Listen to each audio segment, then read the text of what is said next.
Hey viewers, my name's Cara. I'm your host for Tuesdays here on The Pagan Perspective, and this week we're talking about a witch's view on Charmed, the TV show about the Halliwell sister witches.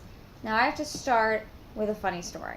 This morning I had to run and get something last minute in an area where I don't usually have to run last minute errands. So I ended up at a gas station just picking up something in an area where I've never been before, and so interacting with all new people.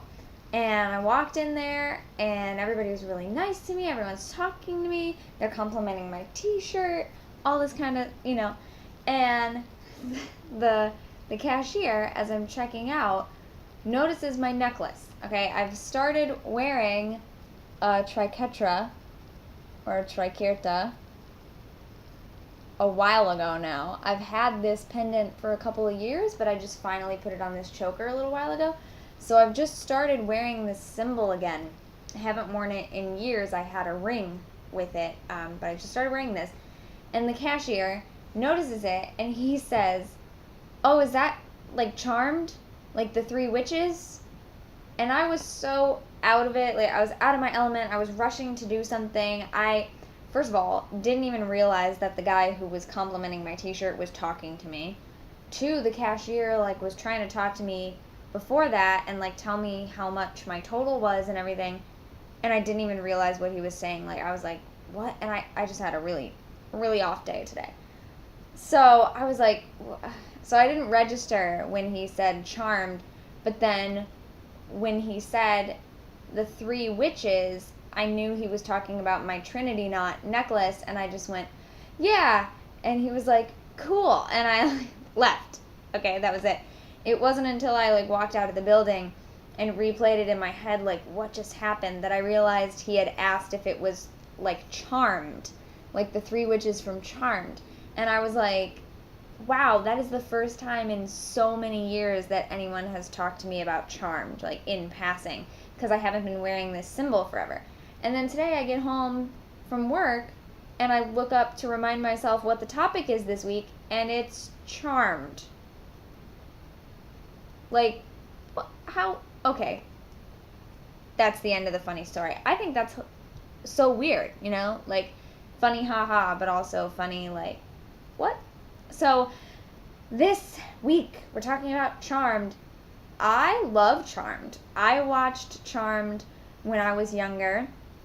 And actually, Charmed is the reason that I found out that Wicca was a real religion and that witchcraft was involved in a real religion that existed in the real world. Before that, I knew of witches, obviously. I had always dressed as a witch for Halloween, no matter what.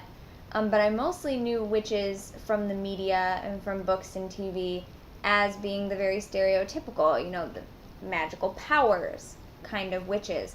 I had never really seen witches portrayed as real people before, I guess. I mean, I don't know, because thinking back, you would think I would have, with Halloween Town and everything like that. Maybe those didn't come out till later, because I remember it being Charmed, the fact that they do talk about some real things in the show.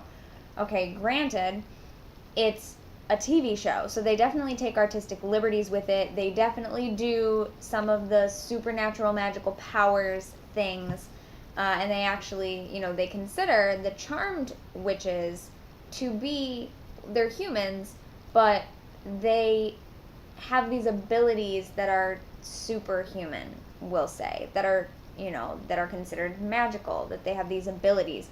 And they make a distinction in the show between witches like that and people who are practitioners of witchcraft or practitioners of magic.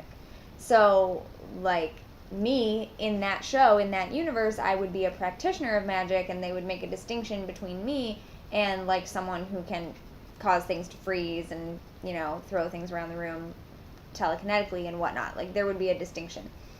But anyway, so for all of the special effects and stuff that they do in the show, they do talk about some real things. So there's a basis. And the fact that they talk about the Wiccan Rede and such like that, that's all things that sort of led me to realize like, oh, there's a real religion involved with this, and I remember, like, learning more about it on the internet. Because I already knew that Wicca was a thing.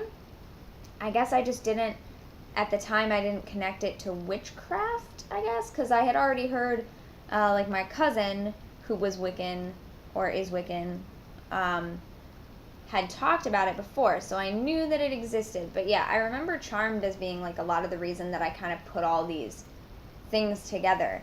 And so I guess I have it to thank, in a way, for getting me started researching when I did. And I definitely did, oh, I wish I had it on me. It's somewhere here, packed away. I have a couple of the front pages from my junior high and high school planners that we would always decorate the insides of the front covers. We would print out things that were like our favorite little cartoons or whatever. This was like before even memes were really a big thing. Obviously there were memes, but we didn't know them as such, I guess. But I remember a lot of us printed out like fancy versions of the Charmed symbol and like images of their Book of Shadows and stuff like that. Like all that stuff was like inside the front of my planner. So yeah, I was definitely a Charmed fan, and I would probably still watch Charmed if I ever watched TV. I do watch it on occasion when I'm at my grandma's house, because she usually has just like a random TV station on that's playing something or other. Like 9 times out of 10 I go to my grandma's house to visit her, and she's watching Supernatural. And so that's the only time I've ever watched Supernatural, is when it's on at my grandma's house. And occasionally we'll catch a Charmed rerun of while I'm there. And that just reminded me, actually, that my mom and I were super into Super Charmed Sunday, which they played every year when the Super Bowl was happening. So basically it was like for all of us who were not really into sports but were really into media about witches, we watched Super Charmed Sunday on Super Bowl Sunday. So yeah, definitely did that for years. As for my actual views on the show, I haven't watched it in a long time, so I am not super familiar with all the individual things, but I do know that it talks about ethics a lot, which isn't a bad thing, even though I know that not everybody in actual practice follows those exact same codes of conduct within their magical ethics for their own path. So, they talk about the threefold law of return. They talk about things like this that not everybody actually believes or follows in their practice. They talk about the Wiccan Rede, which many people do follow, and many non-Wiccans also follow that. And so it's kind of, it's a Rede. We think of it as the Wiccan Rede, but there are non-Wiccans who follow the same basic code of conduct, if you will, or the same basic golden rule type situation. And as I said, they do feature on occasion practitioners of magic on the show, and there's definitely some media that gets really ridiculous that I feel like, wow, that's just like not a helpful portrayal of witches. But I don't really know of anything specific, and again, like, I haven't watched it in years, and I might be forgetting specific things, but like, I don't already know of anything about that show that's super duper problematic, because it's another good example of how to open a conversation, just like the movie The Craft or anything like that. It's a good thing to open a conversation with people, like, oh, hey, well, have you seen this? Okay, well, this parts are kind of real, and these things are based on something that's real, but, made for TV. Like, they've made it a little crazier and more Technicolor and special effects. But, yeah, so my grounding in my memory of my experience with Charmed is watching it as a young witch, and it being part of my discovery and doing research. And it was not difficult for me to research and find out, like, oh, okay, obviously these are different things. Like, there is a real religion that this is based on, and this is the TV show that uses special effects. Like, that was not an issue for me. That when it is an issue for some people, and when they think that that is what they will be able to do, when they decide to practice paganism or witchcraft, then that can be an issue. But that's all like real human beings talking to each other and teaching each other kind of stuff. That's how we prevent that from happening. We explain to people, we educate people, we let people down easy. Yes, we would all love to be able to do that kind of stuff. Probably everyone has their... Okay, so let's ask everyone in the comments whether or not you've seen Charmed, but especially if you have, what kind of supernatural, like magical witch power would you want to have? Would you want to have the ability to freeze time for a certain amount of time? Would you want to be telekinetic and be able to move objects? Would you want to be an empath? Be able to have premonitions?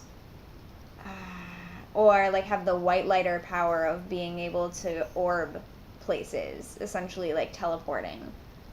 I feel like I would orb. I feel like I would want to orb because I'm perpetually running late because I always think I have more time than I do, and it would just be so helpful to be able to be like, oh, I have to go, and then just be gone. That would be great. Otherwise, I think freezing time. That's definitely what I would choose.